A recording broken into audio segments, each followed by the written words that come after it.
Bonsoir à tous et bienvenue pour ce nouveau rapport sur l'actualité du New Space. Donc, cette semaine, on va parler de ULA avec leur lancement avorté de la Delta 4, de l'avortement aussi du lancement de Blue Origin de leur New Shepard, le premier cette année, des futurs lancements de la NASA et bien évidemment de SpaceX.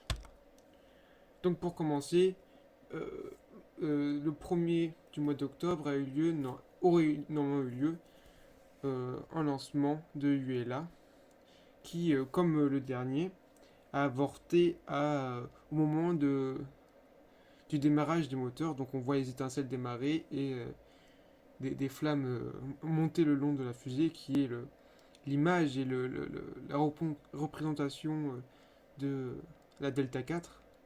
Et donc le lancement a été avorté pour des soucis, encore une fois, et bien sûr on prime sur la sécurité avant tout, bien évidemment. Donc pour l'instant, pas de nouvelles dates de lancement ont été annoncées, à voir comment cela évolue. Donc maintenant, on va parler de Blue Origin et leur lancement de la New Shepard qui aurait dû être le premier lancement de la New Shepard cette année. Et la particularité, c'est qu'ils avaient embarqué des technologies qui doivent tester pour leur atterrisseur lunaire. Et voilà. Donc ça aurait dû être un vol très intéressant. Et d'ailleurs, la New Shepard, qu'on n'a pas vu voler souvent, je crois en tout, elle a fait deux vols. Et donc ça aurait été le premier cette année qui a été du coup annulé. Et de même, aucune nouvelle date n'a été annoncée. Donc du côté de la NASA, par contre, les dates sont toujours tenues. Ils maintiennent une date pour le 23 octobre 2020 pour le premier lancement Dragon Crew qui, euh, qui devrait justement du coup officialiser l'entrée en service du Dragon Crew de SpaceX. Et à rappeler que dans le vol Dragon Crew 2 sera présent Thomas Pesquet, donc le premier français à voler sur le Dragon Crew de SpaceX, donc un événement important à suivre, et ne ratez surtout pas ça. Donc je rappelle, le 23 octobre 2020 sera le lancement de Dragon Crew 1. Donc la première réelle mission de Dragon Crew. Donc maintenant on va repasser du côté de SpaceX. Voilà. Donc en ce moment même, SpaceX est en train de finaliser les derniers détails sur la capsule Dragon Crew pour justement le vol du 23 octobre, qui est bien sûr d'une importance énorme puisqu'il réutilise la même capsule du vol démo. Donc voilà.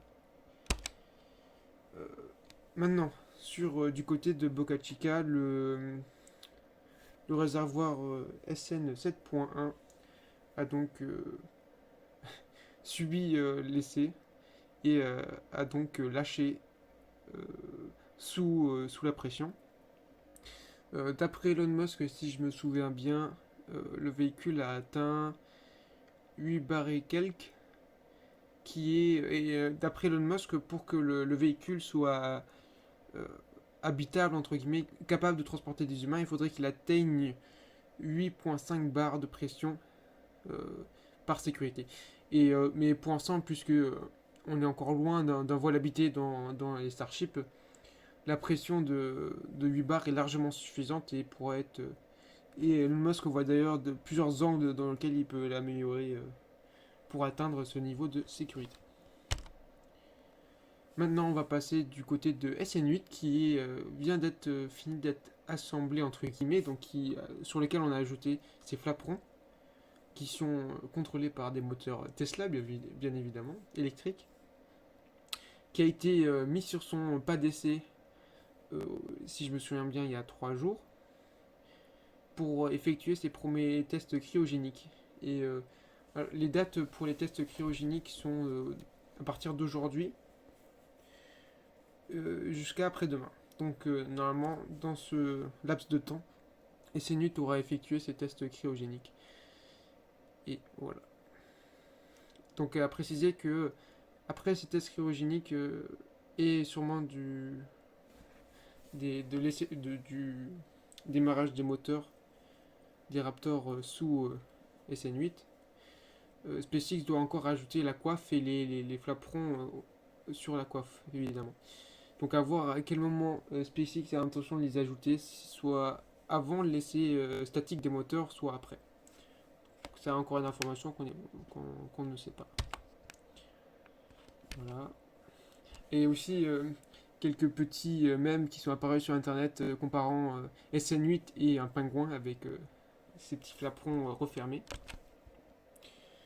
Maintenant, du côté du High Bay SpaceX, ils sont quasiment à la fin.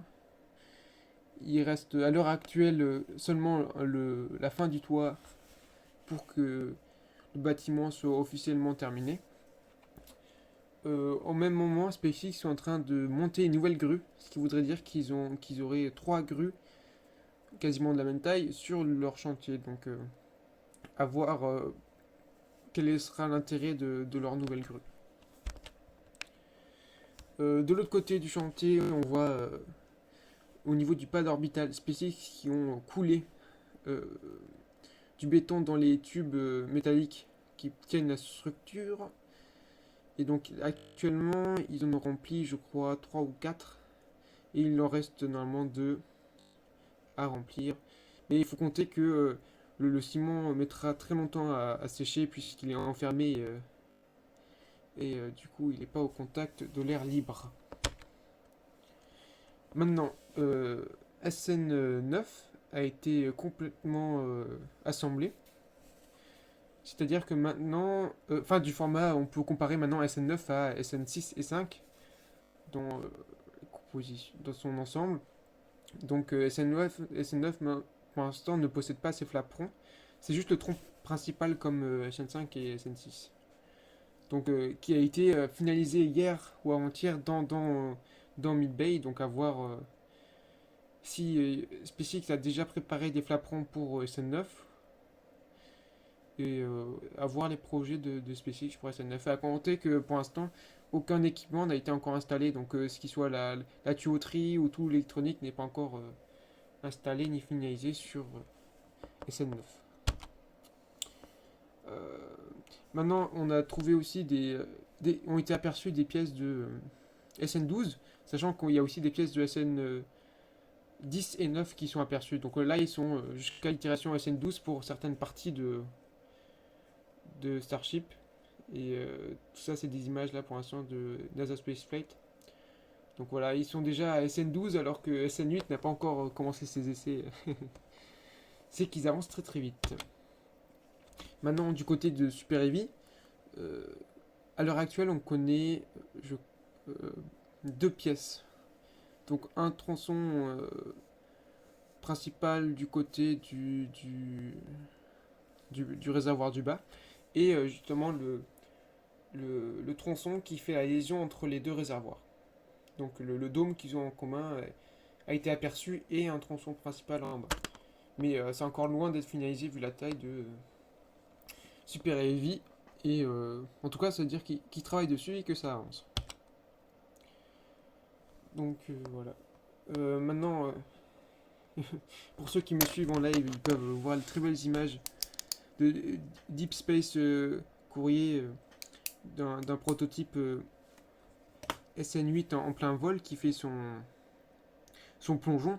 Donc voilà, le but de SN8 sera de démontrer la manière, l'atterrissage justement que rêve Elon Musk.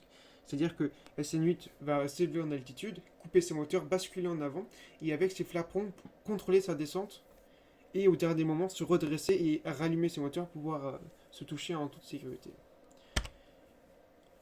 Et donc là aussi c'est une petite image pour ceux qui me suivent en stream de à quoi pourrait ressembler le pas de tir orbital finalisé. Donc pour ceux qui me suivent sur le podcast, à quoi il ressemble, c'est 6 tubes cylindriques verticaux et au niveau de la croix, il coule du béton pour diriger les flammes vers l'extérieur. Voilà. Maintenant, à côté de sa structure devrait être construite une grue qui pourrait permettre qui devrait permettre de relier remplir les réservoirs, etc. et accéder au cargo situé en haut. Donc voilà, c'est le résumé pour cette semaine. Et à quoi on peut s'attendre pour la semaine prochaine? Les essais cryogéniques de SN8, très important. Peut-être une nouvelle date pour New Shepard. Et surtout, il y a normalement un lancement Starlink cette semaine et peut-être un lancement GPS 3 aussi cette semaine. À voir comment la météo se présente, qui devaient avoir lieu la semaine dernière, mais qui ont été retardés pour cause de météo.